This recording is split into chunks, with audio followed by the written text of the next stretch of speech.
A minha mãe e meu pai se separou, eu tinha 3 anos de idade. E meu avô fala assim que desde então nenhum dos dois teve responsabilidade comigo. Tipo, a minha guarda era pra ser compartilhada, ou seja, a minha mãe me pegava numa semana, na outra semana meu pai me pegava. E meu avô fala que bem no princípio até foi assim, mas depois, na primeira semana foi certinho, na segunda já não buscaram, na terceira também não, e aí foi indo. Meu avô fala que depois pro final eles mal me visitavam. Então, quem acabou me criando foi meu avô e minha avó. Pra mim, pai e mãe sempre foi os dois. Mas quando eu completei 10 anos, a minha avó faleceu. E foi um momento muito difícil na minha vida. Foi a primeira vez que eu tive que lidar com a morte. E já lidar com a morte, assim, diretamente com uma pessoa tão próxima, que eu amava muito. Então foi um momento bem delicado mesmo. E logo depois que a minha avó faleceu, a minha mãe começou a encher meu saco, que eu deveria ir morar com ela. Eu já tava com 10 anos de idade nessa altura do campeonato. Que eu deveria ir morar com ela, porque não era certo uma mocinha ficar morando com um homem sozinho, porque quando a minha avó faleceu, o meu avô tava bem jovem ainda, ele tinha só 55 anos de idade. Então a minha mãe falava que os vizinhos iam comentar que não era certo e que realmente era perigoso. Mas pra mim, a minha mãe era uma estranha, a minha mãe não me criou. Como meu avô me disse mesmo, ela mal me visitava, mal me via dia do meu aniversário. Então eu falei pra ela que de jeito nenhum eu ia abandonar meu avô, que eu ia ficar com ele, eu não queria morar com ela. E ela ficava insistindo, sabe, me fazendo mil promessas. E quando a minha mãe viu que não adiantava, que eu tava decidida, que eu não queria morar com ela partiu pra cima do coitado do meu avô. O coitado tinha acabado de perder minha avó, nem tinha superado ainda, tava vivendo o luto. Teve que lidar ainda com essa dor de cabeça da minha mãe enchendo o saco dele. Ela já foi pra cima dele falando que meu avô não tinha escolha, que a guarda era dela, que ele tinha que entregar eu pra ela, porque senão ela ia dar queixa na polícia falando que ele tinha me raptado. Nossa, os dois teve uma briga tão feia que eu lembro que a minha mãe saiu de dentro da casa do meu avô chorando e gritando, falando assim que ia chamar a polícia. E realmente, assim que a minha mãe saiu, a polícia chegou na casa do meu avô. Eu, com 10 anos de idade, me senti uma criminosa, porque a polícia me tirou de dentro da casa do meu avô, arrastada, na marra, porque eu não queria. E meu avô, coitado, nem se fale, né, que ele já estava abalado com toda a situação que ele estava vivendo. E quando eu cheguei na casa da minha mãe, então, parecia que eu tava chegando na casa de um estranho. Eu tinha vergonha até de deitar no quarto.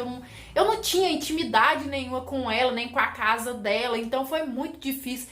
E aí eu comecei a fazer greve de fome pra ver se a minha mãe se tocava e me devolvia pro meu avô. Mas a minha mãe, ela é raça ruim. Não tem nada que abala a minha mãe.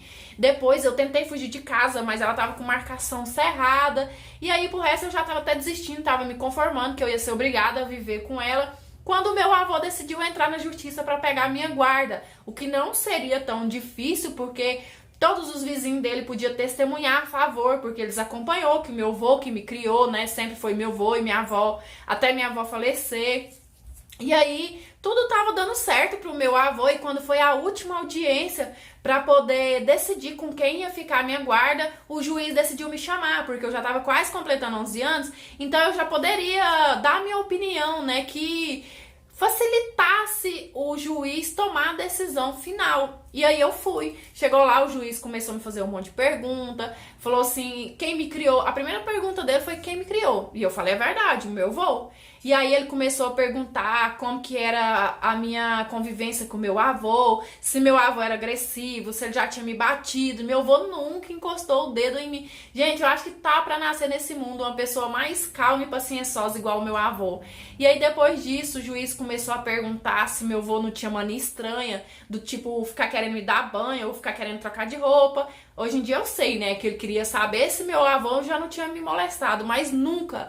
E eu sempre respondendo a verdade, até porque eu era inocente ainda, eu nem entendia direito o que o juiz queria dizer com aquelas perguntas. Eu tava respondendo o que realmente acontecia.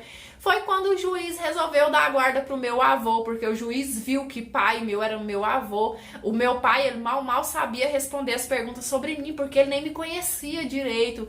Então eu voltei pra casa do meu avô e eu fiquei tão feliz, lá era o meu lar. E aí a minha mãe, ela ficou muito brava, porque ela achou um desaforo que meu avô, o próprio pai dela, entrasse na justiça contra ela, sabe? Ficou muito tempo de bico com meu avô, mas ela precisava dele, então depois acabou perdoando também. E quando deu 5 anos que a minha avó tinha falecido, o meu avô casou de novo. E eu fiquei até preocupada. Eu pensei assim, ai, mais um problema pra minha cabeça, né? Tá certo que eu já era adolescente e tudo, mas vai saber. E tipo, eu quebrei a cara, porque a esposa do meu avô, um amor de pessoa também. Tanto que meu avô conheceu ela, eu já era grande, eu acostumei chamar ela de vó. Eu saí da casa dos dois, eu já tava com 20 anos de idade e pra casar, não foi porque eu tinha problema nenhum, não. E hoje em dia, meu avô e minha avó, que é a segunda esposa dele, né, eu chamo ela assim, mora aqui pertinho de casa e todo dia eu tô lá, tô cuidando deles e arrumo a casa e levo comida pros dois, tenho o maior cuidado, porque é minha obrigação fazer o mínimo possível para retribuir pro meu avô tudo que ele fez para mim, porque o meu avô literalmente enfrentou o mundo para ficar comigo. Oi, meus amores, tudo bem com vocês? Eu espero que sim. A história de hoje foi uma confusão em família, né? Mas que no final, graças a Deus, deu tudo certo. Teve uma desavença e um desentendimento durante a história, né? Os pais não criou a menina, não teve responsabilidade quando deveria, né? E quando ela já estava grande aí, que ela já não tinha apego mais neles de pai e mãe. A mãe queria a guarda dela de novo, mas o juiz acabou entendendo que pai dela de verdade era o avô. E segundo ela, até hoje ela vive perto deles e cuida bem, né? Graças a Deus, no final deu muito certo. Essa história de hoje foi bem tranquila e foi bem pra aconchegar o coração da gente mesmo, né? Por ver que nem todo mundo ainda tem maldade, tem pessoas boas, né? Porque a mãe dela tinha medo do avô abusar dela, do avô fazer alguma coisa, né? Por ele ser homem, jovem, ela já tá mocinha. E não, ela fala que ele sempre cuidou muito bem dela, que ele sempre foi carinhoso e muito respeitoso com ela. Inclusive, ela relatou, e eu esqueci de contar na história, que ele ensinava ela que ela nunca poderia deixar um homem dar banho nela ou trocar de roupa. Enfim, eu gostei muito da história de hoje. Me contem aqui nos comentários o que vocês acharam, tá bom? E é isso, deixe seu joinha que é muito importante pro YouTube continuar te enviando os meus vídeos. Se inscreva no canal se ainda não for inscrito, porque assim você faz parte do nosso cantinho também. Ative o sininho de notificação, coloque em todas, porque todas as histórias que eu enviar, o YouTube vai te notificar, tá bom? Me siga no Instagram, tá passando na sua telinha, vai estar o link na descrição do vídeo, vai estar nos comentários também. E na descrição do vídeo eu vou deixar o meu e-mail, caso você queira enviar a sua história pra estar passando aqui no canal, tá bom? Beijão, fiquem com Deus, fiquem em paz, até os próximos, tchau!